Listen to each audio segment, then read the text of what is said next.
Olá, hoje é sexta-feira, dia 4 de novembro de 2016, está no ar a mesa de debates aqui na TVE Juiz de Fora. No programa de hoje nós vamos falar sobre a tragédia em Mariana, que amanhã completa um ano. Vamos falar também sobre um workshop que acontece na cidade chamado Mente e Coração. Lembrando que você pode participar da nossa mesa de debates, enviando o seu comentário ou sugestão para o e-mail mesadedebates@tvejf.com.br ou pelo facebook.com/mesa de debates. Tem também uma forma mais imediata de entrar em contato com a gente, que é através do WhatsApp. O número é 98892-4905.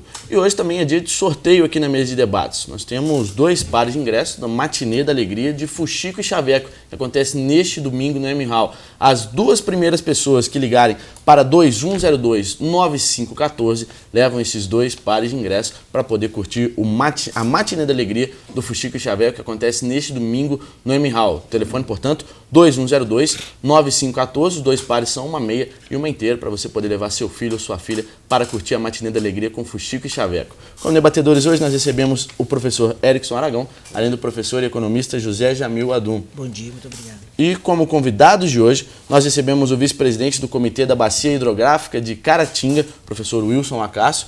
Recebemos também a psicopedagoga Daniele Rolim e a membro da Sociedade Brasileira de Coaching, Ananda Porto.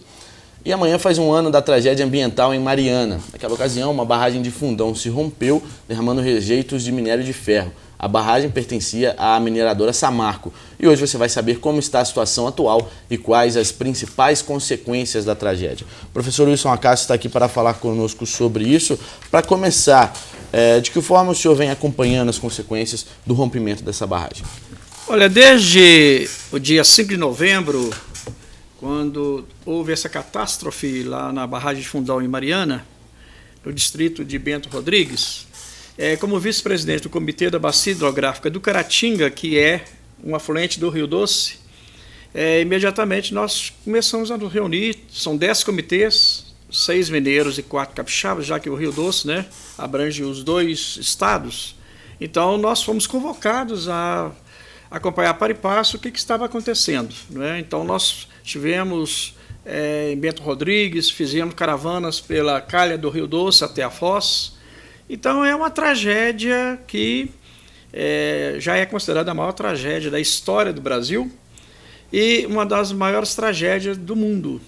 Porque em termos de extensão, certamente era já a maior do mundo, porque Bento Rodrigues está a 650 quilômetros da Foz do Rio Doce. Então veja que em termos de extensão, não só é linear, mas em termos de área, ela já é considerada a maior tragédia de mineração ligada ao mundo. Ela está entre as 100 maiores tragédias da história da humanidade. Então é uma coisa assim que a gente fica muito triste quando a gente, em pleno século XXI, os homens públicos ainda permitem que chegue a esse estágio. A culpa é de quem? A culpa é dos homens, dos capitalistas que querem colocar ou colocam o lucro acima de quaisquer outras questões. Eles não imaginaram que depois ali de Mariana, depois de Bento Rodrigues, nós temos vários municípios, várias cidades, lugarejos, atividades socioeconômicas. Então o impacto é uma coisa assim, é uma tragédia, Eu escrevi alguns artigos, eu falei a minha história de luta aqui pela preservação do Rio Paraibuna. E jamais eu imaginei de ter que conviver lá na bacia do Rio Doce, com muita honra, vice-presidente do Comitê do Caratinga, acompanhar essa tragédia e as suas consequências, não só lá na região, porque o distrito de Bento Rodrigues desapareceu. A gente tem imagens, e quando a gente chega na Foz, lá em Regência, no Espírito Santo, a gente depara com o rio avermelhado, o mar todo vermelho, as atividades econômicas paralisadas, as pessoas tristes. Uma das coisas, João, que mais me impressionou foi lá em Regência, onde tem um centro de educação ambiental, e eu conversando com as crianças, a gente percebeu a tristeza das crianças ao verem aquilo. Ali na Foz do Rio Doce, em Regência, nós temos o projeto Tamar, que é o maior projeto de preservação das tartarugas do mundo, e praticamente desapareceu tudo. Então, a tristeza das crianças, a tristeza dos pescadores, simboliza tudo essa tragédia, repito, que ela foi pré-anunciada. Porque o engenheiro Joaquim Ávila, que foi o projetista de Fundão, ele chegou perante a diretoria da empresa e falou: olha, vamos tomar providências urgentes, porque essa barragem está correndo risco. E, infelizmente, eu uso a palavra, desculpa, ela é forte, desgraçadamente, os capitalistas dessa empresa não levaram em consideração. O engenheiro retirou-se da empresa, porque ele não estava aceitando a omissão dos diretores. Ele retirou-se da empresa e, 2 anos depois, esse foi um depoimento que ele deu à Polícia Federal. Desde 2014, ele estava avisando aos diretores que a barragem estava na iminência de rompimento. E o que aconteceu no dia 5 de novembro? Então, a culpa não é... A empresa está dizendo que houve um abalo sísmico na região. Pode ser até que tenha havido, mas não está nada comprovado. Então, na verdade, foi a incúria administrativa, a ganância e a irresponsabilidade dessa empresa que levou essa tragédia que jamais vista na história do Brasil e, repito, uma das maiores da humanidade. Professor Wilson Acácio, é uma satisfação estar participando com o senhor aqui nesse debate, porque, inclusive, o senhor foi um dos primeiros professores de geografia do Colégio Pio XII, a gente Obrigado. se conhece há muito tempo. Obrigado. E, assim, o senhor é referência. Quando o senhor fala catástrofe, né, e quando o senhor fala tragédia, a gente tem que ouvir com olhos e ouvidos bem apurados, porque isso se torna um fato e consistente. Agora, nesse momento em que a gente está aí praticamente esquecendo, né, já um ano dessa tragédia, dessa catástrofe, como o senhor falou, e os culpados ainda não foram punidos, né, e a Samarco e a Vale do Rio Doce, que são empresas até consideradas empresas de um portfólio social bastante elevado, em vários momentos eles atuam na área social, na área ambiental,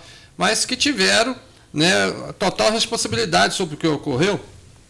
Como o senhor vê, né, e daqui a pouco, mais à noite, a gente vai estar aí na TV Integração com a Rede Globo, através do seu programa, né, que é transmitido toda sexta, passando ao vivo dessa tragédia também, transmitindo isso tudo.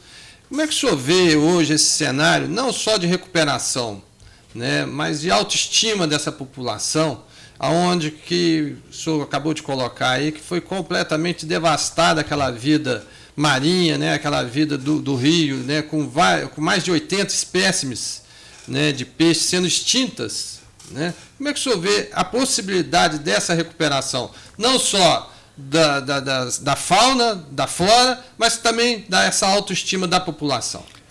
Eric, primeiramente agradeço suas palavras, né? Realmente foi aqui nessa casa que nós começamos a nossa vida acadêmica, que chegamos até a universidade, então me orgulho. Foi aqui um preparo para chegar até a universidade. Olha, a Samarco, juntamente com a Vale e a BHP, que é uma empresa anglo-australiana, donas da Samarco,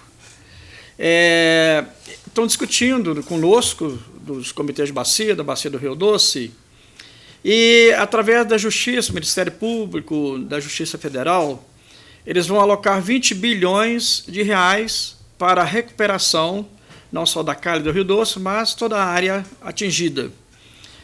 Nós achamos muito pouco.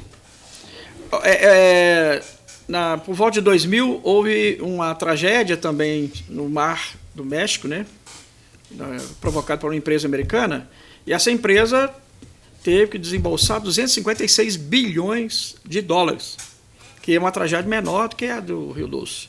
Veja, 20 bilhões para serem gastos em 10 anos. Então, o dinheiro é relativamente pouco.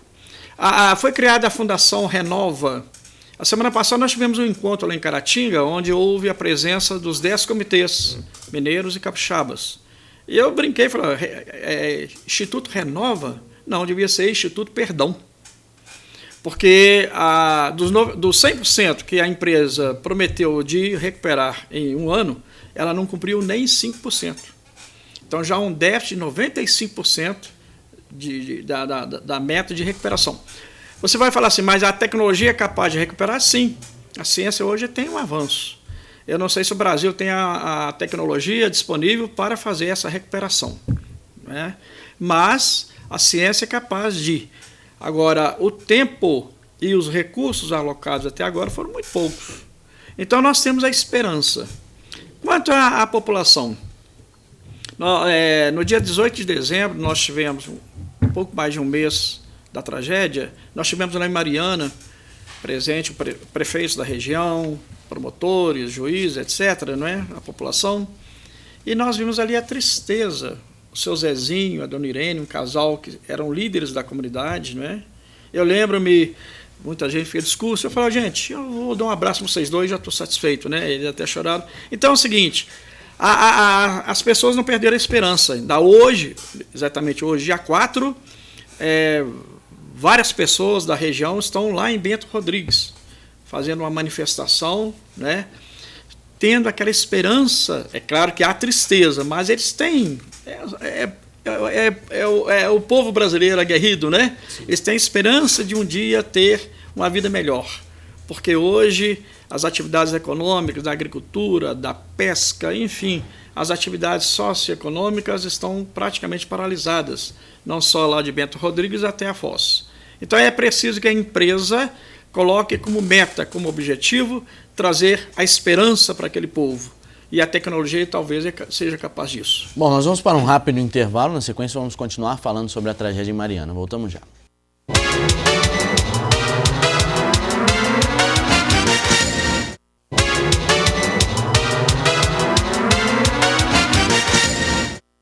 Estamos de volta com a mesa de debates aqui na TVE Juiz de Fora, hoje conversando com o professor Wilson Acácio sobre o desastre de Mariana, que amanhã completa um ano. Nós vamos continuar nesse assunto, mas antes só para lembrar para você que ainda dá tempo de garantir o seu Diário Regional de hoje. Hoje nas páginas do Diário você confere: pedestres ignoram sinalização e correm riscos na linha férrea. Essa é a matéria principal, manchete principal, uma matéria sobre imprudência. Aqui nas páginas do Diário Regional você pode conferir, mostrar aqui para você de casa poder conferir. Essa é a capa do Diário Regional de hoje. Também informações sobre a promoção Bairros do Coração. Você vai poder acompanhar, e sobre as canecas que estão aqui na mesa. Daqui a pouco nós vamos falar um pouco mais sobre elas.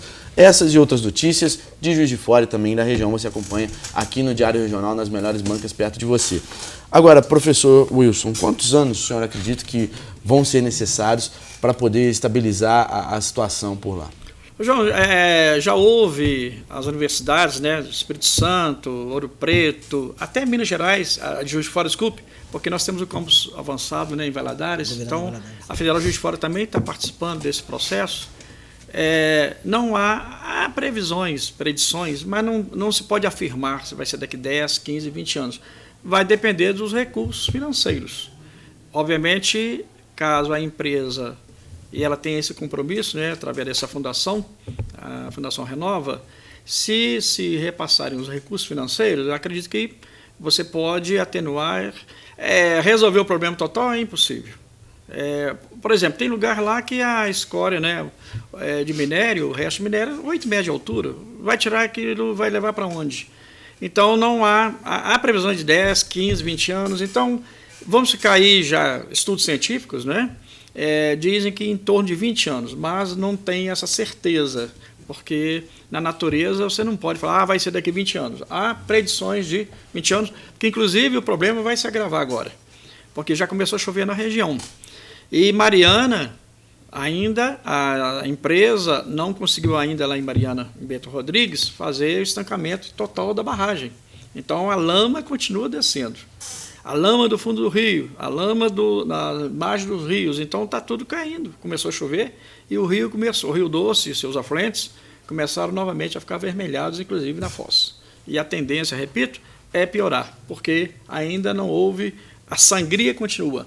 A lama continua descendo pelo Rio Carmo, que passa lá na região de Mariana, que vai encontrar com o Guamacho e formar o Rio Doce. Então, continua ainda, infelizmente, acontecendo essa tragédia que pode matar peixe, a fauna, a flora, etc. E lá também na Foz, lá em Regência. Professor Acácio, é um prazer também muito grande estar aqui com o senhor, né? Fui seu aluno.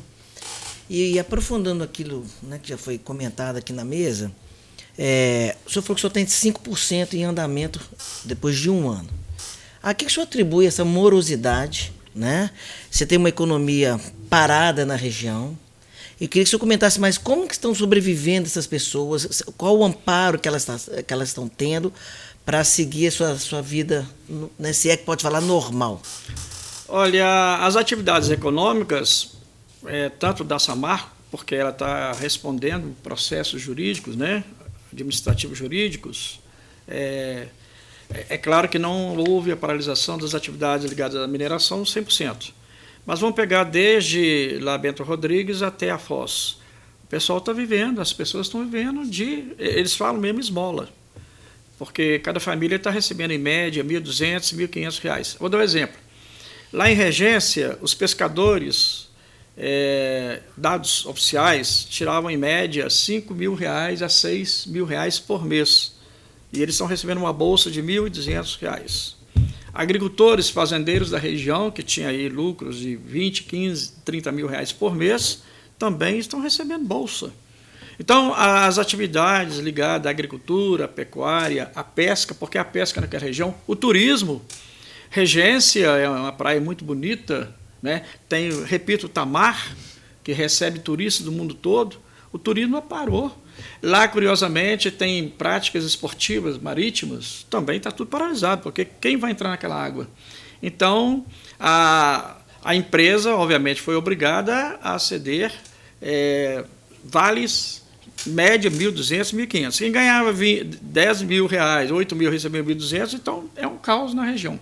Então, praticamente, as atividades ligadas ao setor produtivo da região, e aí fora o abastecimento de água. Valadares tira a água do Rio Doce, é uma população de 250 mil, 260 mil habitantes, e até hoje tem problemas. Foram feitas pesquisas agora, análise da água, óxido de alumínio, o próprio manganês, etc., então é muito alto. Há prejuízo também no abastecimento de água. As atividades... Eu fui num restaurante, eu achei curioso, eu fui num restaurante lá em Valadares, né, porque a sede da nossa fundação está lá em Valadares, e os restaurantes, você entra assim, não usamos a água da Copasa. Por quê? Há um impacto de que, e é verdade, aquela água ainda é problemática para o uso doméstico, para beber, para usar nos restaurantes, etc. Então, vamos dizer assim, depois de um ano, é o caos também não só ambiental, social e também econômico na região. Mas, Wilson, quando começou a falar em ecologia, né, muitos ecologistas, inclusive você, um dos precursores, e vários outros, né, traçavam alguns ideais. E aí foram até chamar de ecochatos, né? Sim, eu já fui chamar de ecochato, com muita honra. Então, mas então o que aconteceu, né? Essas entidades, essas ONG, tudo, que a gente vai estar vendo isso hoje à noite no Globo Repórter, está vendo aqui na mesa de debate, a imprensa faz um papel, né, ainda que pequeno, mas faz, né? Mas a gente vê aí que os políticos não estão fazendo nada, que o governo está... Me falaram que o Temer acabou de receber o presidente agora de uma dessas empresas. Enfim, como é que vai esse cenário, né, que envolve aí a resolução do problema em si? Né? Porque a gente não vê os ecologistas ou os seus respectivos institutos atuando, infelizmente eu não estou vendo, né? A imprensa não tem mostrado isso. A imprensa usando aí com muito pontual essas questões, os políticos completamente calados, e o governo federal, municipal, estadual, sem nada a fazer. Então, quer dizer, em relação até à pergunta do Jamil, que tem pouca resolução do processo, mas aí se vê que futuramente vai piorar ainda mais, que vai passando o tempo e a população vai esquecendo. Como é que você explica essa situação? Eric, no intervalo nós comentávamos, a empresa tem responsabilidade, mas os órgãos públicos também muito. Olha, em 1987... a Samarco começou a jogar os rejeitos da empresa, da mineração, nesse local de Fundão, sem licença ambiental. Sem licença ambiental. E a fiscalização? Aí que está. Nesse país não existe a palavra corrupção, não é? Não tem a palavra corrupção. Esses homens públicos deviam estar na cadeia. A irresponsabilidade, o Estado não pode, agora vem falando, não, o Estado foi omisso. E aí, Eric, as questões das ONGs, nós geralmente temos um voto nos órgãos colegiados, porque tem a FEAM, né, o COPAN, que é o o Conselho de Política Ambiental de Minas Gerais, geralmente um voto contra o chamado chapa branca. A chamada sociedade civil, né? Sim, então você, quando os órgãos, né, ligados aí à sociedade civil, eles são combativos, mas quando chega na hora do voto, é um voto. Aqui eu tive uma experiência, posso até voltar aqui, a questão da represa de Chapéu Luz, desculpe, da João Penido, a estrada, o que aconteceu? Coisa séria. Então veja que os órgãos públicos, né, eles manipulam. Vou te dar outro exemplo. A Comissão de Mineração da Câmara dos Deputados, que tem 21 deputados, estão fazendo a modificação no Código de Mineração. Dos 21 deputados, 19 foram financiados pela Samarco. Eu brinquei aqui há pouco, é a mesma coisa mandar o cabrito tomar conta do capim. Que modificações vão fazer no Código de Mineração? A bem das empresas. Então a sociedade brasileira está... O resultado das eleições está aí, né? Municipais, a sociedade não aguenta mais o que os homens públicos estão fazendo.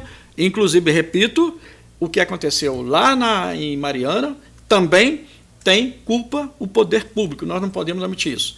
E a respeito do presidente Temer, com todo respeito, ele pode receber em palácio quem ele quiser. Agora, nenhum desses irresponsáveis estão na cadeia. Estão sendo recebidos pelo presidente da República. Que país é este? Onde, passado um ano dessa tragédia, 19 pessoas indiciadas e ninguém na cadeia. Porque se fosse um país desenvolvido, estaria todo mundo na cadeia. Porque eles assumiram riscos, né? Essa empresa, você falou, ela tem uma obra social muito bonita, não podemos negar, na região, mas ela foi irresponsável quanto à barragem de Fundão, porque foram avisados. E quem os avisou foi quem fez a barragem. Então, é uma cornucópia, é uma junção de irresponsabilidades. E aí tem outra questão. Os moradores da região, pode ser que sabiam daquilo ali, mas eles precisam de um emprego. Aí vem outra questão social. A dependência econômica. Né? Dependência econômica. E olha o que está acontecendo lá na região de Bento Rodrigues. A população de Mariana agora começou a debochar. Vocês estão recebendo aí Bolsa Família, não estão bolsa aí da Samarco, não estão fazendo nada, não estão trabalhando. E isso é uma discriminação séria. Os pobres coitados já tiveram atingidos pela lama, 19 pessoas mortas e ainda serem ridicularizados. Vocês são culpados, a Samarco não poder voltar a trabalhar, nós estamos desempregados graças a vocês. Olha que ponto que chegou. E isso não era uma coisa imaginável, você começar a menosprezar as pessoas que não têm culpa. Pelo contrário. Essas pessoas, no caso, estão sendo marginalizadas. Elas são marginalizadas. Sem ter culpa nenhuma. Sem culpa nenhuma. E agora os moradores, Mariana, tá vendo? Mariana, nós estamos empregados. Mariana está na bancarrota porque vocês estão aí contra a reabertura da empresa. Então é uma questão muito mais séria que se pensa. As vítimas viraram algozes. O que é o marketing, né, professor Jamil? O que é o marketing? Professor, uma coisa que o senhor está comentando, nós estamos conversando aqui, se você for ver hoje, né, que os teóricos falam que gerações estão...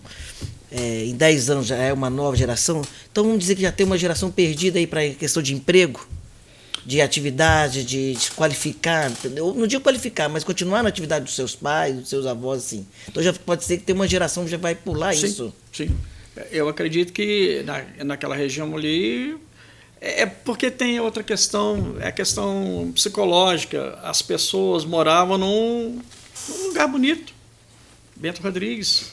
A gente tem imagens do antes e depois, né?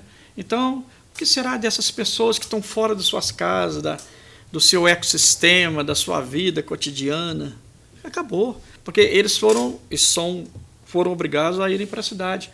E os jovens que estavam ali ligando, continuando a vida dos pais, dos avós, o sentimento, né, de gostar de Bento, né? Eles agora criaram um grupo muito bonito, os Loucos por Bento.